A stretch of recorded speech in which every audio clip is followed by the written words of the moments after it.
네, 여러분 안녕하십니까. S버프 스포츠 분석관 유광수 인사드립니다.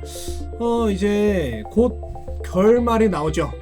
우리들의 이야기 K리그 소식을 먼저 전해드리겠습니다. 자, 10월 3일 토요일 오후 4시 30분에 펼쳐지는 대구와 광주의 경기 먼저 한번 살펴볼 텐데요.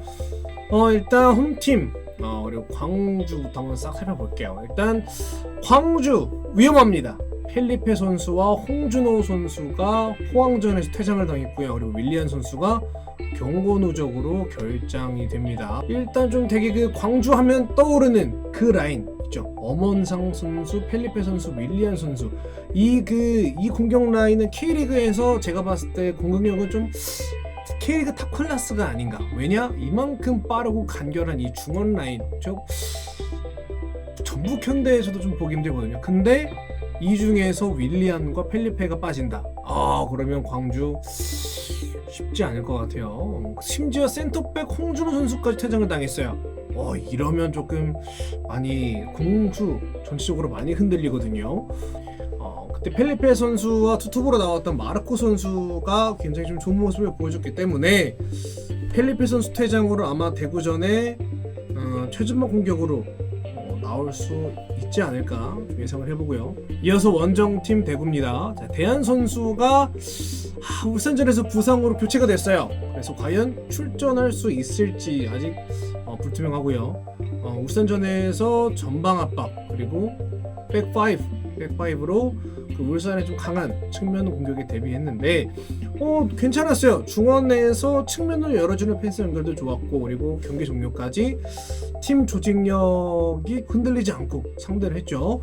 그리고 대구는 지금 아시아 챔피언스 리그 진출권을 위한 동기부여가 있고, 그리고 공격의 짜임새와 전개 흐름이 나쁘지 않아요. 그래서 이번 광주와 대구의 경기는요, 주축 선수들의 퇴장과 결장으로 공수의 공백이 예상되는 광주보다 아시아 챔피언스 리그 동기부여가 있고, 그리고 무섭죠. 대한 세징야 투톱과 측면의 신창모 선수, 정승호 선수 날카로운 크로스, 그리고 중원의 치바사 선수의 패스까지 공격 전개나 팀 짜임새가 더 좋은 대구가 광주를 상대로 승리를 얻어내지 않을까 합니다. 그래서 저희 S버프는 광주와 대구의 승리를 예상합니다. 자, 이번에는 10월 3일 토요일 저녁 7시 펼쳐지는 전북과 포항과 전북의 경기입니다. 일단 먼저 홈팀 전북부터 살펴볼게요. 자, 전북은 오른쪽 전멸입니다. 이영과 한경원 선수가 부상으로 출전이 불투명하고요. 지난 상주전에서 조금 어려운 경기를 했었죠. 하지만 측면에 바로 선수, 그리고 최전방에 구스타보 선수, 그리고 중원에 쿠니모토 선수까지 이 연계되는 플레이가 굉장히 좋다. 하지만 마지막 마무리가 조금 아쉬운 모습이 있는데, 전북 현대는 걱정할 팀이 아니죠. 경기력에 기복이 없고요. 언제나 좀 골을 어떻게든 만들어낼 수 있는 팀이기 때문에 이번 경기 마찬가지일 것 같지만 아쉽게도 우측 자원들이 다 출전이 불투명하기 때문에 과연 공격 밸런스를 어떻게 맞출 수 있을지, 그리고 이 허점을 포항이 어떻게 파고들 수 있을지가 이제 키포인트가 같고요. 원정팀 포항입니다. 아쉽게도 전민광 선수가 퇴장으로 출전이 불가하고요. 그렇기 때문에 구스타보 선수를 센터백 하창래 선수가 혼자 과연 감당을 할 수 있나. 하지만 포항 만만치 않아요. 일류첸코 선수와 팔로세비치 선수의 골 감각의 최고조에 이르렀죠. 두 선수 다 헤드트릭을 했고요, 얼마 전에. 그리고 좌측 자원, 그리고 중원 자원까지 모두 좋은 모습을 보여주고 있습니다. 그래서 저희 S버프에서는요, 일단 두 팀 다 승리할 수도 있고 패배할 수도 있어요. 왜냐면 전북이야 워낙 강팀이고, 그리고 항상 어떻게든 이겨왔기 때문에 전북이 승리할 수도 있고, 하지만 포항은 또 이번에 전북전에서 승리할 경우 아시아 챔피언스 리그 출전권 확보 가능성이 좀 굉장히 높아져요. 그래서 동기부여가 있는 만큼 역시 또 포항이 전북을 이길 수도 있겠다. 하지만 포항은 또 유독 강팀과의 경기에서 약한 모습을 또 보여줬었어요. 그래서 어떻게 될지 S버프는 고민을 좀 했습니다만 승부는 안 나올 것 같고요. 양측 다 승패로 나뉘어질 것 같은데 그래도 전주성 홈팀인 전북의 승리를 조금 더 저희가 예상해 봅니다. 자, 10월 3일 토요일 저녁 8시 30분에 펼쳐지는 첼시와 크리스탈 팰리스의 경기입니다. 홈팀 첼시 전체적으로 좋은 모습을 계속 보여주고 있어요. 수비는 안정돼 가고 있고 최전방 베르너, 타미 에이브라함, 지루, 셋의 롤도 되게 잘 우리 램파드 감독이 잘 기용하고 맞춰서 하고 있는 것 같고 하베르츠도 계속 좋은 모습을 보여주고 있는데 단 기존의 선수 캉테, 조르지뉴, 코바치치 선수가 아직 좀 제자리를 찾지 못한 모습이에요. 그래서 앞으로 중원에서 이 선수들이 어떻게 자리를 찾아가느냐 그게 첼시의 과제인 것 같고요. 계속해서 좋은 모습 보여주고 있고 티아고 실바를 선두로 4백도 아주 안정적으로 변하고 있습니다. 원정팀 크리스탈 팰리스고요. 최전방 아이유 그리고 자하 선수, 측면에 쉬럽, 타운센트 선수의 빠르고 저돌적인 플레이가 메뉴 그리고 많은 팀들을 당황하게 했는데 얼마 전 에버턴전에서는 중원부터 밀리더니 결국 패배를 했죠. 그래서 빠른 측면과 최전방 역습의 폼은 좋았지만 아직 노릇하지 못한 수비는 아쉽다라는 평가가 좀 많습니다. 그래서 첼시 점점 잘 잡아가고 있는 첼시가 크리스탈 팰리스의 폭백을 이겨내지 못할까라는 질문에는 저희가 전혀 설득력이 없기 때문에 저희는 첼시, S버프는 첼시의 승리를 손쉽게 예상합니다. 자, 이번에는 10월 3일 밤 11시 에버턴과 브라이턴의 경기인데요. 홈팀 에버턴은 개막 이후 4연승 기록하면서 좋은 흐름을 타고 있고 이번 시즌 영입한 미드필더 두쿠레, 알랑, 그리고 중원에 하메즈 선수까지 많은 선수들이 준비되어 있고 그리고 이 선수들과 기존 선수들과의 조합도 괜찮아요. 중원부터 측면까지 최전방까지 아주 좋은 조합을 보여주고 있는데 수비도 나쁘지 않아요. 역습 이런 것도 잘 막아주는 듯 하나 아쉬운 건 세트피스에서 조금 잘 못 막아주고 있다라는 게 이제 에버턴 수비의 약간 허점이고요. 원정팀 브라이턴은요 연속해서 메뉴와 맞붙었다가 모두 3골을 허용하며 패했고요. 우페이가 정규리그에 좀 좋은 모습을 보여줬으나 26일 메뉴와의 경기에서 득점 기회에서 번번이 기회를 놓치는 모습을 보여줬는데 이것과 그리고 3백 수비는 또 굉장히 허점이 많아요. 이 두 가지를 봤을 때 전형적인 약팀의 모습을 보여주고 있다 라고 설명을 해드리고 물론 에버턴도 핵심 선수들이 좀 부상자가 있어요. 그렇기 때문에 좀 고전할 것으로 예상은 되지만 브라이턴을 상대로 패배할 것 같다라는 느낌은 들지 않는데 근데 브라이턴이 또 요새 되게 이기고자 하는 마음이 되게 세잖아요. 열정도 엄청나고 때로는 이 열정이 변수를 낳지도 않습니까? 그래서 약간 어떻게 될지 저희는 완벽하게 승패로 갈릴 거라고 생각을 해요. 무승부는 없고 그래서 일단 에버튼 승 아니면 브라이턴 승으로 예상이 되는데 그래도 조금 여러분들께 자세한 거는 여러분들께서 스탯을 좀 찾아보시고 어디 팀을 좀 더 마음을 둘지 그 다음에 결정하시는 게 좋을 것 같습니다. 그 다음 10월 4일에 펼쳐지는 리즈 유나이티드와 맨체스터 시티의 경기인데 먼저 홈팀인 리즈 유나이티드입니다. 이번 리그 승격한 리즈 유나이티드의 도전이 상당히 무섭습니다. 돌풍이 매서워요. 개막전에 리버풀에게 4대3 패하고 그 다음 또 4대3으로 이기고 또 상대팀에 따라 4백과 3백을 이렇게 왔다 갔다 하는 모습도 굉장히 좋은 모습이고요. 그리고 공격에서 보여주는 질 높은 패스까지 되게 팀 승리에 원동력이 되는 부분들이 몇 가지 있어요. 하지만 아직 좀 경험이 부족한 수비 라인이 맨시티의 공격을 과연 막을 수 있을지 그게 좀 고민이 되고요. 원정팀 맨체스터 시티 개막전에서 울버햄튼을 3대1로 이겼으나 놀랍게도 레이스터시티에게 5대2로 참패를 했어요. 경기 막판까지 좀 흔들린 멘탈이 회복이 잘 되지 않고 그 모습이 쭉 유지된 게 이제 참패의 원인이었죠. 중원에서 에르난데스의 공수 조율도 좋았지만 상대가 수비라인을 좀 많이 내릴수록 경기를 어렵게 풀어가는 모습을 보여줬습니다. 이걸 토대로 리즈 유나이티드가 수비라인을 내리고 측면을 활용한 역습을 보여줄 경우 고전할 수 있지만 이번에 리그컵에서 스털링이 또 살아났어요. 그러면서 맨체스터 시티가 좀 실수가 많은 리즈 유나이티드의 수비를 충분히 이겨낼 수 있지 않을까 하면서 저희는 원정팀 맨체스터 시티의 승리를 예상합니다.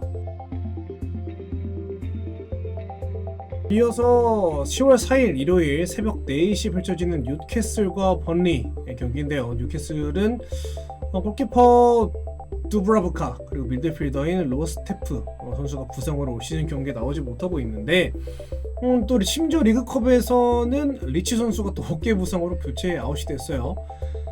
그래서 이렇게 좀 힘든 와중에도 핸드릭 선수의 그 빠른 공격은 또 위협적이고, 그리고 최근 칼럼 윌슨 선수의 최전방 움직임도 썩 나쁘진 않습니다. 하지만 아직까지 수비의 그 페널티 에리어에서 보여주는 그 나머지 볼 처리는 좀 불안하고요. 벌리보다는 좀 그래도 우세한 전력이지만 빠른 상대 역습에 무너지는 모습은 여전히 불안함으로 작용하고 있고요. 자, 벌립니다. 전형적인 사사의 포메이션을 쓰고 있는데 상대에 따라서 수비 라인을 올리고 내리고 이런 모습을 보여주고 있고, 그리고 전방 투톱인 장신 우드 선수 그리고 침투가 좋은 버드라 선수를 활용하는 공격 패턴을 보여주고 있죠. 하지만 지난 사우스햄프턴 경기에서 부상당한 로드리게스 선수와 장기화되면서 공격과 수비 모두 공백이 조금 있습니다. 전력의 차이는 좀 있어 보이지만 벌리의 그 측면의 크로스가 장신 우드 선수에게 좀 좋은 기회를 주고 있고, 세컨볼 소유도 되게 높은 편에 속해요. 그래서 뉴캐슬의 느린 수비를 상대로 의외의 결과를 또 창출할 수 있지 않을까 하는 그런 의견이 있습니다. 그래서 무승부는 없이 승패로 갈릴 것 같은데, 조금 더 아무래도 홈에 이점이 있기 때문에 홈팀 뉴캐슬의 승리를 쳐보지만 여러분들께서 좀 더 다양한 스탯을 찾아보시고 그 다음에 결정하시는 것도 나쁘진 않을 것 같습니다. 자, 이어서 10월 4일 일요일 오후 2시 펼쳐지는 강원 대 성남 대 강원의 경기입니다. 상대 전적을 보면 두 경기 함께 했던 두 경기 다 무승부로 끝이 났어요. 자, 그런데 이번 라운드는 좀 다릅니다. 먼저 홈팀 강원입니다. 승점 27점이에요. 이번 경기에서 승리할 시 강등권에서 벗어날 수 있을 것 같은데, 이번에 국가대표로 뽑힌 김진현 선수가 요새 득점력이 좀 좋고, 그리고 고무열 선수와 이현식 선수의 스위치 플레이가 좀 강해요. 중원에서 조재환, 김경중, 한국영 선수의 개인기량이 좀 뛰어난 팀이고요. 일단 동기부여가 좀 있죠. 원정팀 성남입니다. 아쉽게도 연재훈 선수가 퇴장으로 출전이 불가하고요. 얼마 전에 인천에게 6골을 내주면서 대패했죠. 그래서 팀이 좀 많이 힘들어 보이는데 공수 짜임일 수도 없이 경기력의 기복도 심합니다. 하지만 성남은 지금 강등권에 있는 인천, 부산과 1점 차예요. 승점이 다 1점 차로 앞서 있긴 한데 이번 경기에서 패할 시 강등 확률이 높다는 동기부여도 있고요. 그래서 성남은 좀 수비적인 경기를 하지 않을까 예상이 되고요. 강원은 마지막 페널티 에어리어에서의 세밀한 플레이가 또 강점이고 주축 선수들도 다 건장합니다. 성남전에 어렵지 않게 승리할 거라 예상이 되지만 또 이제 아시죠? 강등이 걸리면 다릅니다. 성남이 아마 수비적으로 나올 시 어떻게 될지 모르겠어요. 하지만 지지는 않습니다. 그래서 이번 경기에도 성남이 완전 버스를 세운다 하면 무승부. 하지만 저희는 그래도 강원의 승리를 예상합니다. 강원 승리 또는 무승부 이렇게 예상할 수 있겠네요. 이번에는 10월 4일 일요일 오후 4시 30분에 펼쳐지는 서울대 부산 경기입니다. 먼저 상대 전적 먼저 보실게요. 총 2경기 했는데 한 번은 부산이 이기고 한 번은 무승부예요. 그 다음에 쭉 살펴보겠습니다. 홈팀 서울입니다. 지난 수원전에서 공격에 좀 아쉬움이 있었어요. 하지만 중원의 오스마르 선수와 김원식 선수의 공수조율 좋았습니다. 김남춘 선수가 부상으로 교체된 후에 오스마르 선수가 수비로 내려가면서 조금 수비에 아쉬운 모습이 좀 많이 나왔죠. 공간을 좀 많이 내주는 모습을 보여줬고요. 그리고 서울FC는 박주영 선수가 여전히 혼자 공격을 맡기엔 좀 부족해요. 아주 부족한 모습이고, 그리고 좀 팀을 이끌어줄 고참 선수들이 모두 부상으로 결장하면서 팀을 이끌 만한 선수가 없습니다. 다만 기성용 선수가 지난주부터 훈련 참가했다는 소식이 있죠. 그래서 출전 가능성이 있어는 보이고요. 원정팀 부산입니다. 지난 강원전에서 2대0으로 패하면서 조덕재 감독이 사임했어요. 팀 분위기 좋지 않습니다. 그리고 호물로 선수가 결장한 이유도 뭐 부상 때문인지 아니면 내부의 의견 충돌인지 확인은 안 됐어요. 그래서 호물로 선수가 없는 부산은 빠른 역습이 어려울 거라고 예상이 되고요. 이정엽 선수가 뭐 복귀했지만 측면이 살아나지 않으면 어려운 경기가 될 수도 있다. 근데 지금 서울이 지금 승점이 25점으로 부산과 그리고 인천과 4점 차이를 보이고 있는데, 이번에 승리할 경우 강등권에서 한숨을 좀 돌려요. 그래서 아마 이번 경기 전력을 다하지 않을까 싶고요. 그리고 부산은 또 다득점에서 밀려서 12위입니다. 강등의 위험한 상황이죠. 그래서 감독 사임으로 인해 어수선한 상황에서 경기에 집중 어려울 것으로 보여요. 현재 두 팀 모두 감독이 없는 상황에서 선수들의 그 멘탈 그리고 고참 선수들의 리더십이 중요한 상황인데, 전체적인 팀 밸런스와 개인 기량 그리고 좀 고참 선수들의 라인을 볼 때 저희 S버프는 서울이 우세할 거라 예상합니다. 자, 그 다음 K리그 마지막입니다. 10월 4일 일요일 저녁 7시에 펼쳐지는 인천과 수원과 인천의 경기. 먼저 상대 전적은 뭐 인천 한번, 수원 한번 사이좋게 한 번씩 이겼는데, 자, 홈팀 먼저 살펴볼게요. 인천입니다. 조성환 감독이 부임한 이후 팀이 안정된 모습으로 보이고요. 최근 5경기가 3승 1무 1패. 어우, 좋아요. 특히 또 5경기 중에 실점이 3점밖에 안 됩니다. 수비가 안정적이라는 얘기죠. 그리고 무고사 선수의 득점 감각이 물리 올라 있고요. 지난 강원전에 이어서 4경기 만에 다시 무고사 선수 헤트트릭이 다시 기록됐죠. 그리고 전방 투톱인 아길라르 선수가 또 패스가 좋아요. 측면과 최전방으로 풀어주는 패스도 좋고, 양측면과 중원에서 많은 활동량으로 공격과 수비 밸런스를 잘 잡아주고 있는 모습이 보이고요. 원정팀 수원은 일단 헨리 선수가 부상입니다. 박건하 감독이 부임한 이후 또 팀이 안정된 모습이 보이긴 하는데, 이번에 부상에서 복귀한 고승범 한석종 선수가 중원에서 균형을 잘 잡아주고 있는 것 같고요. 타카트 선수의 득점 감각도 점점 올라오고 있고, 뭐 측면에 김민우 선수도 나쁘지 않아요. 하지만 두 팀 모두 이번 경기에서 패할 경우 강등 가능성이 있습니다. 이번 경기 아주 거칠 것 같아요. 제가 보기 제일 재밌는 경기죠. 인천이 승리할 경우 강등권에서 완전히 벗어나기 때문에 당연히 전력을 다할 것 같고요.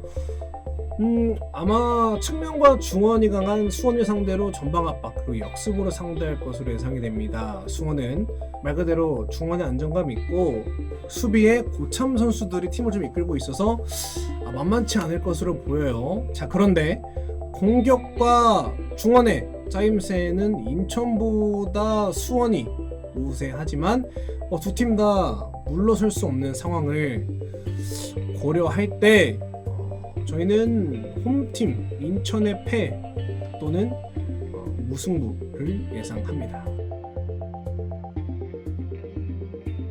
10월 4일 일요일 10시에 시작되는 사우샘프턴과 웨스트브로미치의 경기인데요. 먼저 홈팀 사우샘프턴입니다. 지난달 27일 벌리전에서 잉스의 골을 잘 지켜서 1대0으로 승리하고요. 그 당시 뭐 전방 압박 그리고 역습에 좋은 모습을 보였고 최근 두 경기에서 데니 잉스 선수가 연속 득점을 기록하고 있고요. 측면에 피터스 선수의 크로스는 날카롭고 그리고 아담스 선수의 돌파 능력도 위협적입니다만 데니 잉스 선수 이외에는 득점을 할 선수가 없다는 게 뭐 사우스햄프턴에 계속 지적되는 단점이고요. 그리고 뭐 수비 조직력도 공간을 내주는 허점이 있습니다. 이어서 원정팀 웨스트 브로미치입니다. 주 득점원인 로빈슨이 조금씩 살아나고 있고 팀 균형도 차차 맞아가는 모습을 보이지만 공격의 템포는 아직 아쉽고 패턴 역시 단순해서 상대 수비를 공략하기에는 좀 부족함이 있지 않나 싶습니다.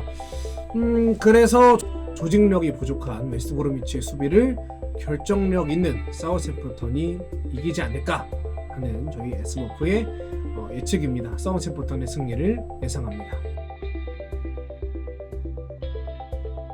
자, 이번에는 4일 일요일 밤 10시 아스널과 셰필드 경기인데요. 역시 과학 아스널이죠. 지난 리버풀전에서 고전은 했지만 뭐 공간 활용을 이용한 역습 그리고 이제 중앙에서 최전방을 찔러주는 패스 이런 것들은 아주 일품이었고요. 뭐 다들 아시겠지만 라카제트의 결정력은 정말 똥 그 자체였고요. 그리고 다비드 루이스가 복귀한 수비 라인은 조금 불안한 면이 있었어요. 하지만 뭐 라카제트, 윌리안, 오바메양 이 3명 공격진의 호흡은 뭐 준수했다라는 평가가 많고요. 다만 저번 시즌보다 이번 시즌 경기력이 아직은 좋지는 않은 것 같아요. 원정팀 셰필드가 넘어갑니다.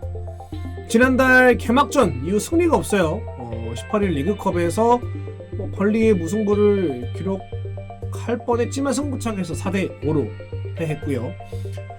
지난 시즌보다는 안정적인 수비력을 보였지만 올 시즌 공격에서 핸더슨 선수의 공백을 메울 만한 선수가 보이지 않고 있고요. 그리고 또 뭐 득점까지 이어질 만한 키패스를 뭐 결정적인 기회를 만들어주는 선수도 딱히 없고 그렇기 때문에 올 시즌 상당히 험난할 것으로 예상이 되고요. 뭐 아스날이 셰필드 수비를 무너뜨리고 득점을 성공할 수 있냐 라는 물음에 물음표가 먼저 떠오르지만 그래도 셰필드 공격보다는 아스날의 공격이 조금 더 우세하지 않을까 싶습니다. 그래서 일단 아스날 홈이기 때문에 아스날의 승리를 좀 더 우세하다고 보지만 그래도 혹시나 정말 그 공격진이 만약 수비를 못 뚫는다 그럼 저희는 무승부까지는 예상을 해봅니다. 이번에는 10월 5일 월요일 밤 10시 울버햄튼과 풀럼 경기인데요. 먼저 홈팀인 울버햄튼입니다. 공격의 핵심인 히메네즈 선수가 요새 좀 기복이 있어 보이는데 일단 포덴시에도 선수가 복귀 예정이라는 것에서 팀의 뭐 좋은 점으로 보여요. 그리고 울버햄튼의 뭐 3백 조금 불안하지만 측면 공격력이 나쁘지 않아서 뭐 공격에 좀 집중도를 높인다고 하면 풀럼이 그렇게 어렵지 않을 것 같고요. 자, 원정팀 풀럼은요 리그컵을 제외하고는 3연패 중입니다. 개막전부터 이어진 3경기 모두 총 9골을 허용했고요.